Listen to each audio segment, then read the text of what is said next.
Good morning, everyone, and welcome to today's briefing, August 18th. As usual, I'll begin by highlighting some of the engagements of the Prime Minister over the past week. So to begin, on August 11th and 12th were very monumental days for Ethiopia, where Prime Minister Abiy Ahmed initiated the beginning of power generation of the second Grand Ethiopian Renaissance Dam turbine on the 11th, and announced the successful third filling of the dam on the 12th, as you would recall. The two early generator units have a combined capacity of 750 megawatts, and currently over 540 megawatts is being generated and injected to the grid.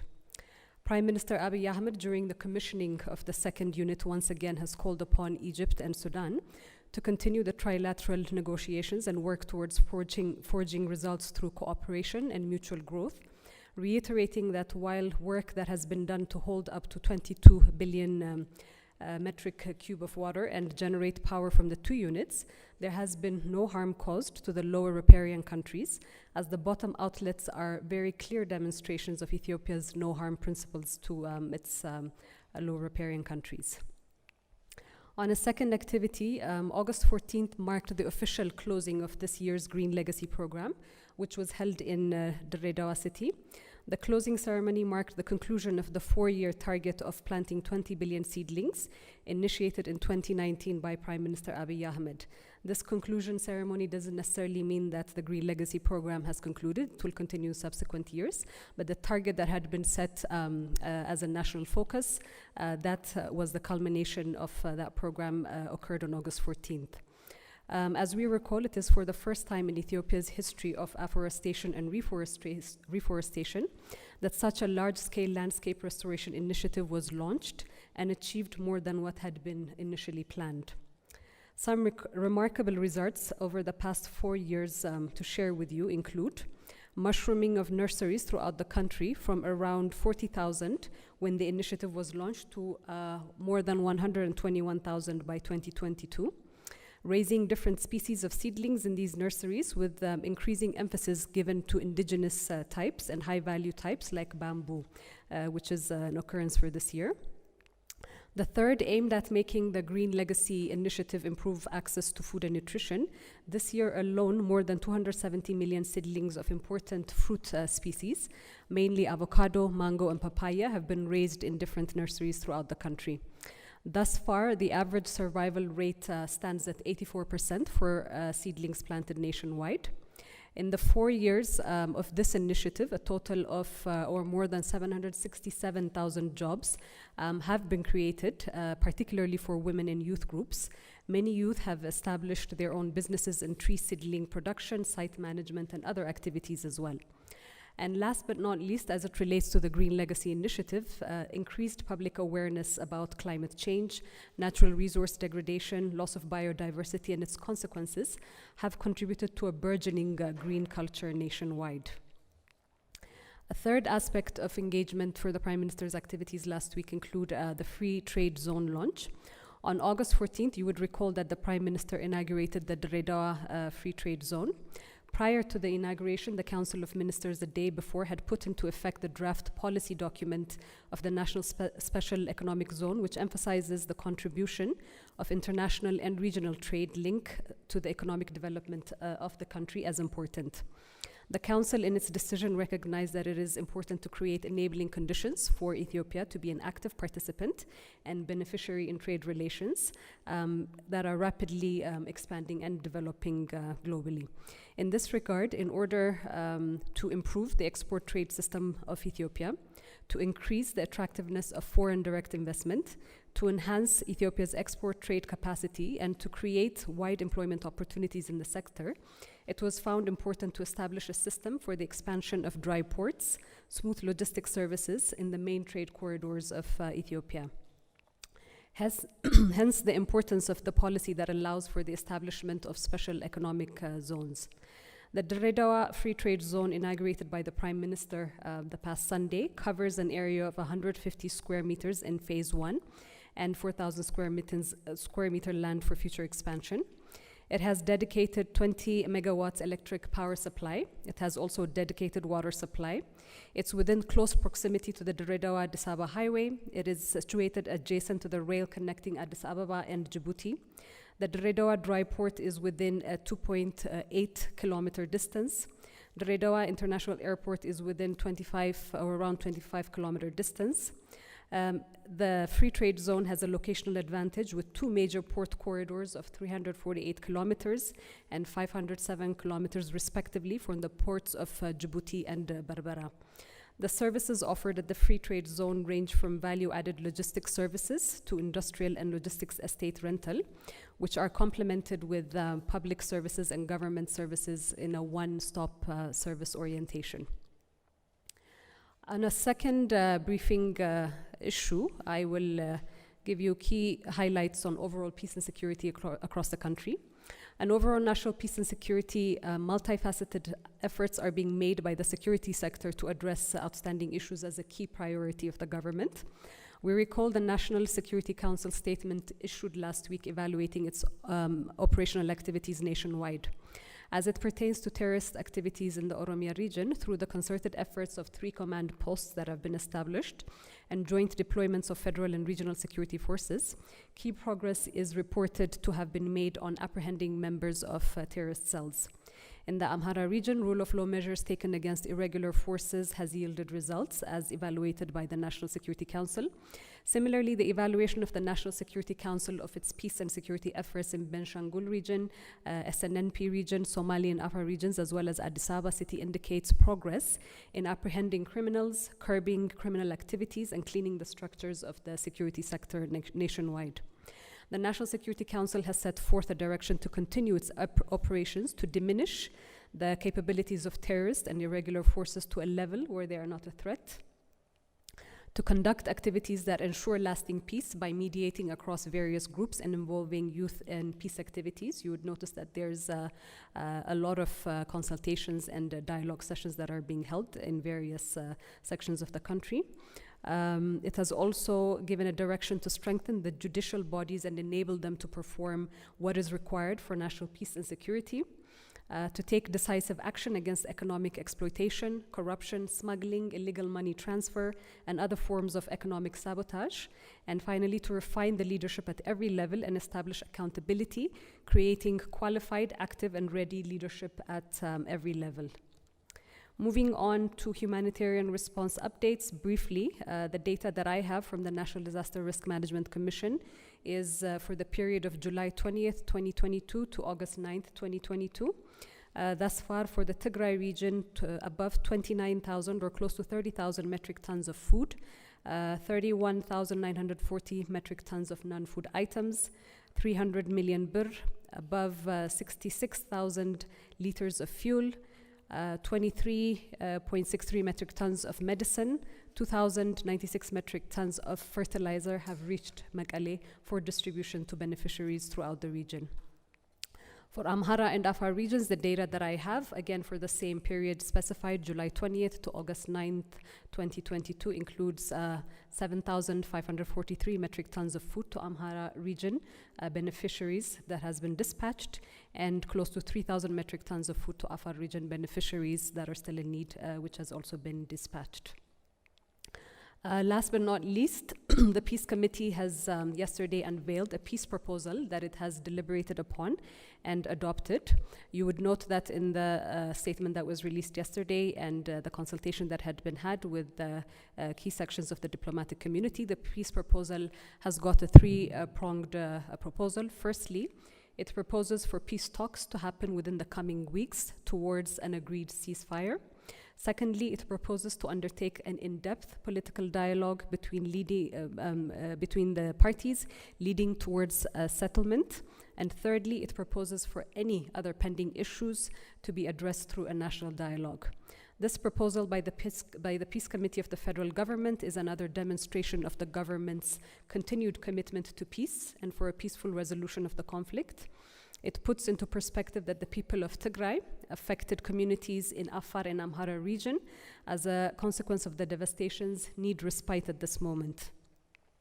It establishes that talks must be without any preconditions because Ethiopians in the Tigray region need not continue being prisoners of TPLF's own political interests.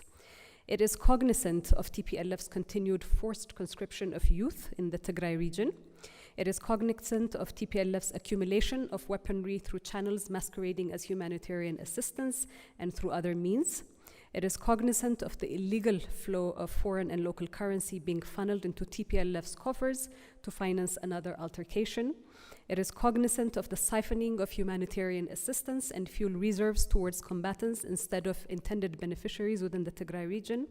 It is cognizant of the actors that are aiding and abating the TPLF's affront to peace. In spite of all of these, the posture of the government remains that of peaceful engagement and a resolution of this conflict in a peaceful manner. The agenda for peace has been at the forefront by the government before the war broke out. You would notice that. The call for peace was being made by the government during the war through many gestures that had been made. And the calls for peace, for a peaceful resolution continue to be made at this moment, despite there not being a shred of interest for peace by TPLF. Despite this, there are still those for whom the image of TPLF as an underdog is compelling and who continue to propagate this misleading narrative. The issue of restoration of services in particular comes up again and again as if there is one single on and off button or switch that is centrally located. This is a particularly dangerous and erroneous view of how service that is disrupted due to conflict and related damage within the region is administered. The government has made it clear on several occasions to partners as well as to the public that the security and administrative arrangements within the Tigray region need to be cleared and put in place to facilitate technical repair work on the ground in Tigray region to restore these said services. Hence, an operable and enabling environment is essential for such technical work to be undertaken on the ground. And at the moment, with a very vocally belligerent and illegally armed group operating at its own whim and refusing to accept peace talks, the required enabling and secure environment is lacking for the restoration of services. If TPLF genuinely cares for the well-being of Ethiopians in the Tigray region, then there should be publicly asked by various international community actors to accept the peace agenda and sit for talks instead of looking for excuses to avoid these peace talks. The government of Ethiopia once again affirms it is ready at any time and at any place suggested to engage in peace talks under the auspices of the African Union-led process. So with these initial remarks, I will open it up to key questions that you have as it pertains to the briefing that has just been provided. Okay, we'll start with Iskander, one over there, and Galkidan. Thank you very much, Billen. On the points you alluded to regarding the peace talks, TPLF accused Ethiopian troops of actively provoking its forces in various fronts. It also criticizes the federal government of defying its promises to take measures aimed at creating conducive environment for possible peace negotiations. I was wondering if you could react to this. If I could add one more question. The head of the World Health Organization, Dr. Tedros Adhanom, describes the situation in Tigray as the worst humanitarian crisis, also mentioning the lack of access to basic services and also access to humanitarian assistance. Thank you very much. Okay, thank you, Skander.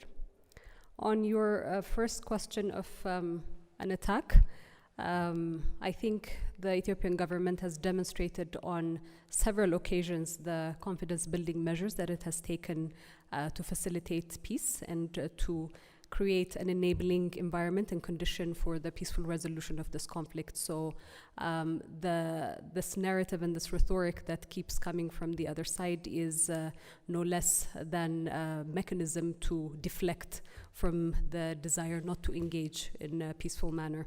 But the humanitarian truce that had been enacted by the federal government is still in place, regardless of government statements on the humanitarian assistance that is flowing to the Tigray region. Various partners are also confirming and attesting to the fact that there is free flow of humanitarian assistance reaching Mekelle with regards to intended beneficiaries. I have shared with you some bottlenecks in that regard. So this is no less than a deflection when it comes to not wanting to engage in these peace talks, which the government has on several occasions said is ready to engage in. On your second question with regards to the statement made, the comment is one among many unethical ones that has been made by the WHO Director General and is not surprising. Using the race card and one's multilateral position to garner the sympathy of the global north for personal partisan politics is quite unbecoming of such a high-profile position. We have no doubt that the United Nations will review the continued breach of the UN's oath of office by the WHO Director General, wherein the oath of office itself clearly requires UN staff to act with impartiality and independence, which several of these kind of comments have breached. If the WHO Director General wishes to continue amplifying the rhetoric of a designated terrorist organization, it is advisable to recuse himself of a high-level global position. Thank you very much. To bring you back to the issue of basic services in Tigray, there have been reports that the Tigrayan forces saying that they could guarantee any technical staff that could be appointed by the federal government in the efforts to bring these basic services in the region. So the first, what's your reaction to that? And in addition to that one, particularly in relation to the current efforts of these peace talks, on the side of the government, is there any particular time frame in which these services will begin to be restored in the region? Okay, thank you, Kalkida. On basic services, I think I have articulated clearly what the challenges are. A simple piece of paper guaranteeing that the federal government can resume services unabated doesn't really provide the guarantees necessary. As I had mentioned, this is not an off and on switch button that is centrally located. It requires mobilizing, number one, it requires mobility to begin with into the region. It requires mobilizing various offices to actually have an on-ground presence. It requires communication. It requires working harmoniously with counterparts on the other part as well. In the event or in the situation where you have a group that has refused to engage or nominate individuals to engage in talks, the required operating environment or the enabling environment is not there. How do you engage on resuming or working towards restoration of services that have been affected by conflict when there is not a party that is willing to engage on the mechanisms of how to go about this? So that basic requirement on the ground needs to be facilitated. It requires setting up offices there. It requires counterparts on the other end also to engage peacefully in that manner. With regards to a time frame, again, I refer back to the Peace Committee's yesterday's statement where they are willing to engage at any time as of today to sit down and come to a conclusive agreement on an immediate ceasefire.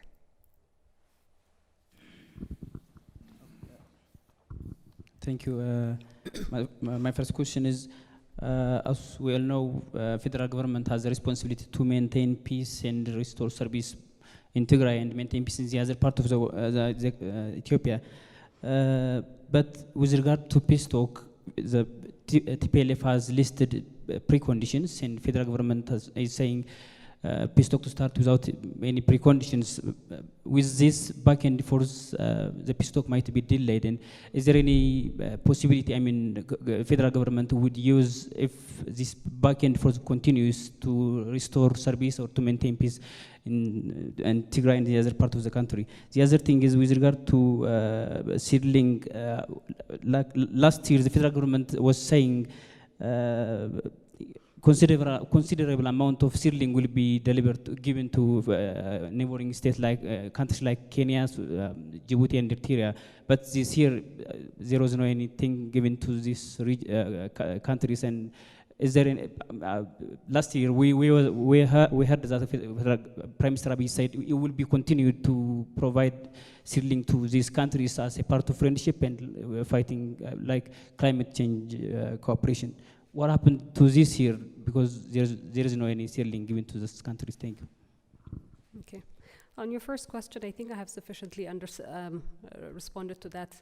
Indeed, maintaining peace and maintaining or provision of basic services to all citizens in all parts of the country is the duty and responsibility of the government. This is something that the federal government has often been saying, and in fact has been has enacted various confidence-building measures towards ensuring that Ethiopians within the Tigray region do receive the required necessary assistance to continue their livelihoods.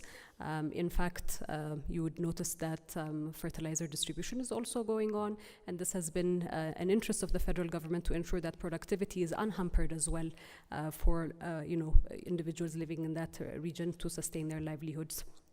Again, when it comes back to restoration of services, it is the responsibility of the federal government, but we should not have a skewed narrative of this. The federal government is saying that the people of Tigray should not be met with any preconditions when it comes to securing their peace and stability in that region. The TPLF is the one that is coming with a bucket list of preconditions for peace to prevail. So that needs to be checked. It needs to be checked by the international community. It needs to be checked by the people of Tigray. It needs to be checked by media as well in terms of exploring who is a bottleneck or what kind of issues are bottlenecks for peace to prevail and for restoration of services to be happening in the country. The government is ready. It's saying that there is no preconditions to have these talks, but important is to ensure that there is a ceasefire that happens. Important is the foundations and the building blocks and the elements that are required to ensure that the basic services are deployed within the region are met as well. So I don't think these are conditions. This is also asking for a secure environment for its staff, federal operational staff, to be able to operate within the region. Any other questions? Tabitha?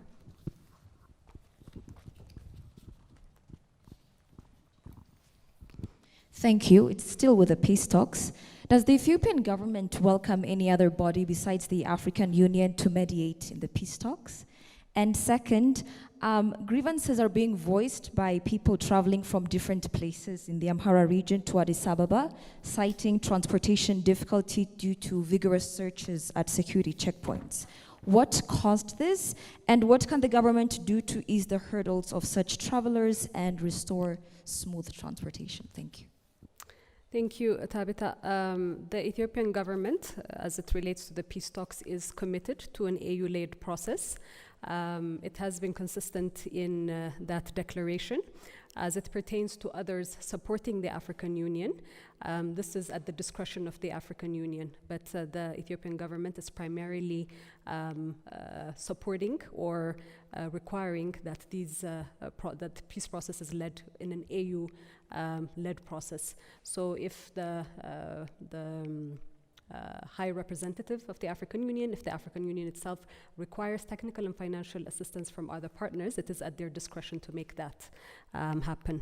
Your second question, indeed, there has been some challenges that have been encountered. I believe these challenges have already been resolved. There might be some remnants of it, but this is something that also is being looked at by the two regions. If you would recall, during the TPLF's incursions into the Amhara region, one of the biggest challenges is the decimation of a lot of facilities, but at the same time, the theft of a lot of government property, including proliferation of stolen stamps. So these security checkpoints that have been put in place are made to guarantee that there is no utilization of fake IDs and fake personas to create an insecure environment within the capital city. Thank you, Tabitha. If there's no other questions, one more and we'll wrap up. Thank you. I'm sorry, I will go back on the statement by the Peace Committee last night. I wanted a clarification. The Peace Committee talks about a ceasefire in order for starting restoration of basic service. Is the ceasefire a necessary condition to this restoration, meaning there won't be any restoration before any ceasefire? And is this one enough condition? I mean, once a ceasefire, formal ceasefire is signed, restoration basic service can start. I think there is a mix-up again, and I'm glad you asked that question for clarity, because the government is not putting any conditions or preconditions for the restoration of services. Those are two separate items. What was stated yesterday is the Peace Committee's willingness to engage in a peaceful resolution of the conflict as soon as possible. The first one being, let the peace talks happen within the coming weeks, immediately concluding towards an agreed ceasefire. What does this mean? The background to this is that over the past weeks, as we've continued to see, there is forced conscription of various youth in the Tigray region. There is an amplification of the war drums again. There is continued threat and belligerence from the TPLF. What we're saying that the people of the Tigray region, the people of the Amhara and Afar region that are also neighboring this region cannot afford another altercation like this. So it is immediate that this commitment for a ceasefire needs to happen. The basic services has got nothing to do with this, or the restoration of basic services is not predicated, or there is no precondition that has been set on that. So we need to make it very clear as well in the narrative. For the basic services to happen, we are saying that a conducive operable environment needs to happen, which guarantees the safety of federal service providers to operate freely and with guarantees that their safety is facilitated within the region. Thank you very much.